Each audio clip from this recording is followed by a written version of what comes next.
नमस्कार, आप देख रहे हैं ICBN न्यूज चैनल। अभी हम पहुंचे हुए भारतीय जनता पार्टी प्रदेश कार्यालय के पास और हमारे सामने जो शख्स मौजूद है भारतीय जनता पार्टी के नेता हैं, युवा नेता हैं, सुमित शशांक जी नाम हुआ इनका। आज बिहार के राजनीति में बहुत बड़ा भूचाल आया है। उपेंद्र कुशवाहा जो JDU के सांसद बोर्ड के कोर कमेटी के मेंबर थे, आज उन्होंने JDU से इस्तीफा देकर अपना नया पार्टी बनाया है। इसी संदर्भ में इनसे हम जानने का बात करने का कोशिश करते हैं कि ये जो पार्टी बना है ये कहाँ तक ये सफल होंगे। सुमित जी बताइए। देखिए, मेरा मानना है कि इस देश में प्रतिदिन बहुत सारी पार्टियां बनती हैं और बहुत सारी पार्टियां विघटित होती हैं। हाँ।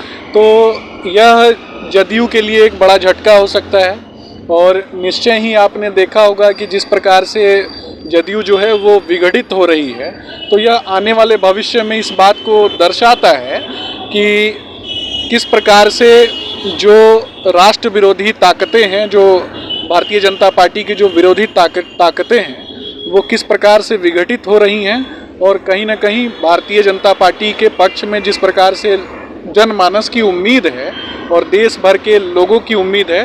हम सभी भारतीय जनता पार्टी को मानने वाले लोग, भारतीय जनता पार्टी में विश्वास रखने वाले लोग जो हैं, वो राष्ट्र सेवा और राज्य की सेवा में। कल ललन सिंह का एक बयान आया था, JDU के राष्ट्रीय अध्यक्ष ललन सिंह जी का एक बयान आया था, कहीं पे निगाहें कहीं पे निशाना।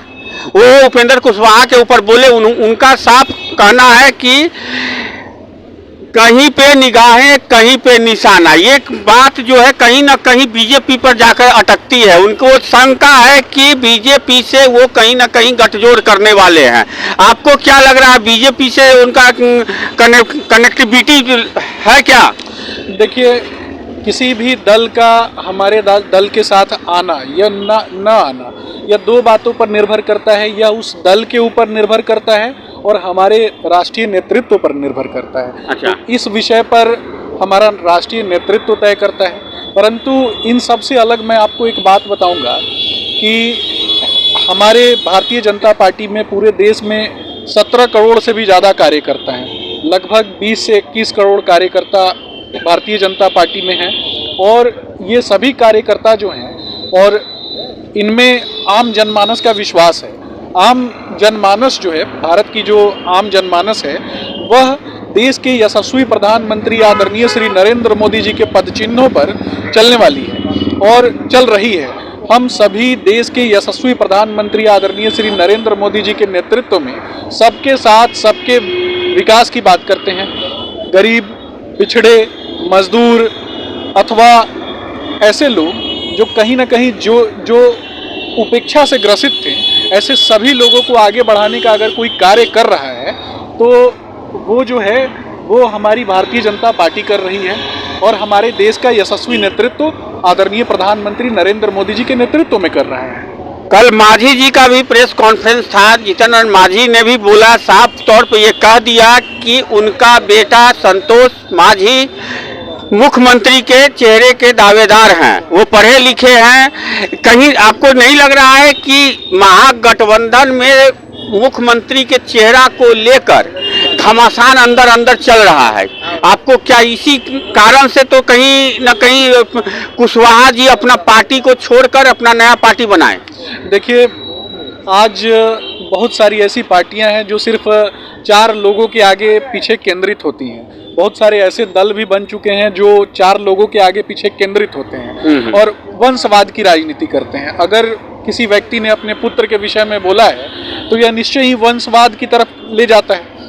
लेकिन भारतीय जनता पार्टी की परंपरा ये रही है कि हम तेजस्वी और ऐसे लोग जो बिहार की राजनीति को आगे बढ़ाना चाहते हैं, वैसे लोगों को हम लोग आगे बढ़ाने में के लिए प्रतिबद्ध रहते हैं। भारतीय जनता पार्टी ऊर्जवान लोगों को आगे बढ़ाती है, जो राष्ट्र सेवा करने के लिए प्रतिबद्ध है उसको आगे बढ़ाती है, जो देश की सेवा, आम जनमानस की सेवा। फिर भी कभी कहीं ना कहीं भारतीय जनता पार्टी भी तो गलती कर देती है, बार बार वही गलती बार बार।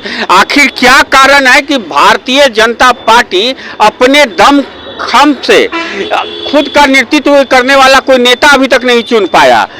बार बार वो या तो नीतीश कुमार के शरण में जाना पड़ता है ये बीजेपी को, या फिर कहीं ना कहीं गठबंधन उनको भी करना पड़ रहा है। आखिर कोई ऐसा चेहरा वो क्यों नहीं अभी तक उतार पाया बीजेपी? देखिए, मैं आपको बताना चाहूँगा कि भारतीय जनता पार्टी का प्रत्येक कार्यकर्ता जो है और भारतीय जनता पार्टी का प्रत्येक नेता इतना प्रतिभावान है कि वह राष्ट्र हित के लिए कार्य करता है और राष्ट्र को आगे बढ़ाने के लिए कार्य करता है।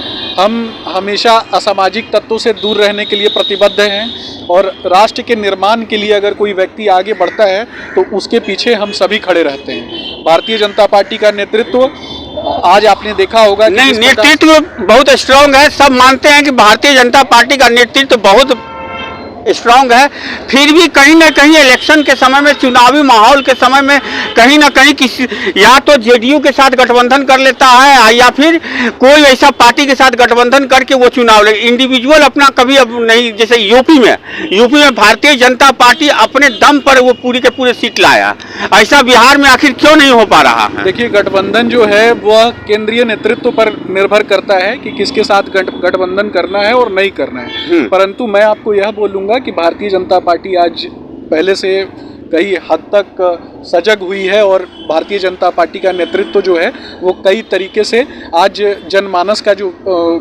आज बिहार का जो जनमानस है उसके अंदर भारतीय जनता पार्टी के लिए एक नई चेतना जगी है। देश की यशस्वी प्रधानमंत्री आदरणीय श्री नरेंद्र मोदी जी ने वह चेतना जगाई है और भरोसा उनके अंदर हुआ है कि आज भारतीय जनता पार्टी ही राज्य का नेतृत्व करेगी और राज्य का नेतृत्व नहीं, राज्य की सेवा करने में सक्षम अगर कोई है तो वह भारतीय जनता पार्टी। अच्छा, बिहार की राजनीति वंशवाद और जातिवाद पर टिक गया है। खासकर वंशवाद जो है कि अगर बेटा बाप मंत्री है तो बेटा को मंत्री बनाना ही है, कहीं ना कहीं वंशवाद पर ही आके सिमट गया है। चाहे जेडीयू हो चाहे आरजेडी हो, खासकर आरजेडी की मैं बात कर रहा हूँ, वो कहीं ना कहीं वंश पर ही निर्भर रह रहा है। और आपको नहीं लग रहा है ये जो घमासान चल रहा है जेडीयू महागठबंधन में, वो मुख्यमंत्री का चेहरा के लेकर चल रहा है घमासान? देखिए, मैं आपको यह बोलूँगा, देखिए आपका सवाल है कि जनता दल यू के विषय में और महागठबंधन के विषय में कि मुख्यमंत्री कौन बनेगा। हाँ। लेकिन मेरा जहाँ तक मानना है कि आपसे मैं यह पूछना चाहूँगा कि जब राज्य में आज से विगत कई वर्ष पूर्व की बात मैं करता हूँ, हाँ। कि राज्य में एक ऐसा मुख्यमंत्री था और मुख्यमंत्री के पद पर रहते हुए भी जब उसने अपने पुत्रों को ही उचित शिक्षा नहीं प्रदान की और पढ़ाया लिखाया नहीं, या फिर जो आम जो डिग्री जो लोगों को प्राप्त होती है, राज्य के लोगों को जो प्राप्त हुई, वह डिग्री से वंचित रखा, तो यह कहीं ना कहीं इस बात को परिलक्षित करता है, इस बात को दिखाता है कि शिक्षा के प्रति उनकी कितनी उदासीनता रही। तो यह उदासीनता जो है यह भारतीय जनता पार्टी के नेतृत्व में कभी नहीं होगा। हमारी मूल भावना ये है कि हम राज्य के लोगों के स्वास्थ्य के लिए कार्य करें, राज्य के लोगों के हितों के लिए कार्य करें और राज्य का प्रत्येक व्यक्ति, चाहे वो किसी भी वर्ग से आता हो, किसी भी जाति धर्म संप्रदाय से आता हो, या फिर राज्य का जो अंत्योदय, उस अंत्योदय को हम कर सकें। और राज्य में ऐसे भी व्यक्ति हैं जो अभी भी कहीं ना कहीं उपेक्षित जो रहे हैं, उनको आगे बढ़ाते हुए उनको ऐसी उचित शिक्षा दीक्षा प्रदान की जाए और उन्हें ऐसी शिक्षा प्राप्त हो जिससे वो राज्य का। आप शिक्षा की बात कर रहे हैं, बिहार में तो शिक्षा और स्वास्थ्य का तो स्थिति बहुत भयावह हो गया है। इस पे किसी भी पार्टी का, जिस समय आपकी पार्टी गठबंधन में भी थी तो उस समय न स्वास्थ्य पर ध्यान दिया गया न शिक्षा पर ध्यान दिया गया, और आज तो गठबंधन से आप लोग अलग हैं और उसके बावजूद भी आज स्थिति ये है कि यहाँ के लोगों को, यहाँ के खासकर आला कमान जो उप मुख्यमंत्री हैं, मैं खुद कहना चाहता हूँ चैनल के माध्यम से,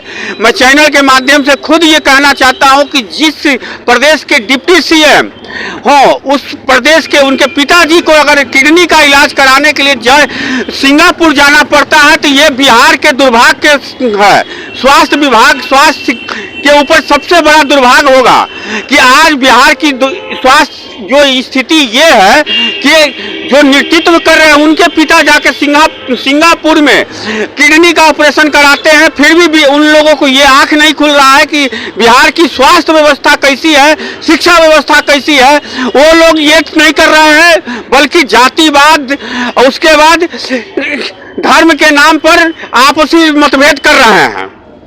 देखिए, अगर किसी व्यक्ति का इलाज कहीं भी होता है, यह उस व्यक्ति के ऊपर डिपेंड करता है कि वो कहाँ कराना चाहते हैं। मैं किसी व्यक्ति पर नहीं, एक चीज में ही नहीं, आप जो कह रहे हैं कि कहाँ कराना चाहते हैं, अगर मान लिया आज लालू जी के पास संपत्ति था तो सिंगापुर में किडनी का ऑपरेशन करा लिए। जो साधारण मिडिल क्लास आदमी है, अगर उस तरह का बीमारी होता है तो वो बिहार में कहाँ पर किडनी का ऑपरेशन सही ढंग से होता है, ट्रांसप्लांट होता है, या फिर और जो भी तरह का कैंसर का तो इलाज सही ढंग से बिहार में नहीं हो पा रहा। देखिए, पहले आप मेरी पूरी बात सुनिए। हाँ। मैं किसी भी व्यक्ति पर व्यक्तिगत आक्षेप नहीं लगाऊंगा कि व्यक्ति कहाँ जाकर के अपना इलाज कराता है, नहीं कराता है, यह व्यक्ति के स्वेच्छा पर निर्भर करता है। परंतु मैं स्वास्थ्य आदि विषयों पर बात करूंगा, शिक्षा आदि विषयों पे बात करूंगा। बिहार की जब हमारा महागठबंधन की सरकार, जब हमारी सरकार थी, यानी भारतीय जनता पार्टी और जनता दल यू की सरकार थी, तो हमारे जितने भी मंत्री और जितने भी नेतागण रहे, हमारे केंद्रीय नेतृत्व के आदेश से सभी ने एक ऐसे विचार प्रस्तुत किए और इस प्रकार से कार्यों को आगे बढ़ाया, जिस प्रकार से एक बिहार जो जंगल राज्य में पड़ा हुआ था, उस जंगल राज्य से निकालने का कार्य जो है वो भारतीय जनता पार्टी फिर से तो वही माहौल हो गया, कल फतुहा में देखिए एक यादव का मर्डर हो गया, आज पूरा फतुहा बंद है। कहीं ना कहीं आपको नहीं लग रहा है कि जंगल राज पार्ट 2 का फिर से शिलान्यास हो चुका है बिहार में? देखिए, आप किसी व्यक्ति को जाति के बंधनों में बांध सकते हैं, परंतु मैं जातिगत बंधनों में नहीं बांधते हुए कहूंगा कि अगर जब भी कोई व्यक्ति मरता है या फिर किसी व्यक्ति की हत्या होती है तो वो व्यक्ति की हत्या होती है, वह किसी जाति या संप्रदाय का व्यक्ति नहीं होता है, वह देश का नागरिक होता है। तो अगर इस प्रकार की घटनाएं हैं, मतलब ओवरऑल मैं बातें करता हूँ कि जिस प्रकार की घटनाएं हो रही हैं, यह कहीं ना कहीं इस बात को दर्शाता है कि जंगल राज जो है वो पुनः प्रारंभ हो चुका है और इन्हें अच्छे से अगर सकारात्मक रूप से कार्य नहीं कर सकते हैं तो नैतिक हितों का हवाला देते हुए इन्हें त्याग पत्र दे देना चाहिए। ठीक है, धन्यवाद। तो सुमित शशांक जी ने जो बोला, देखते हैं कि कितना तक सही होता है। फिलहाल उपेंद्र कुशवाहा जी ने जेडीयू का अपना जो पद था वो त्याग कर नए पार्टी ज्वाइन किए हैं, बनाए हैं, और साथ ही अब देखने वाली बात है कि वो नए पार्टी बनाने के बाद उनका क्या बिहार में रणनीति रहता है, ये आने वाला समय बताएगा। तब तक के लिए हमारे चैनल को सब्सक्राइब और लाइक करते रहिए।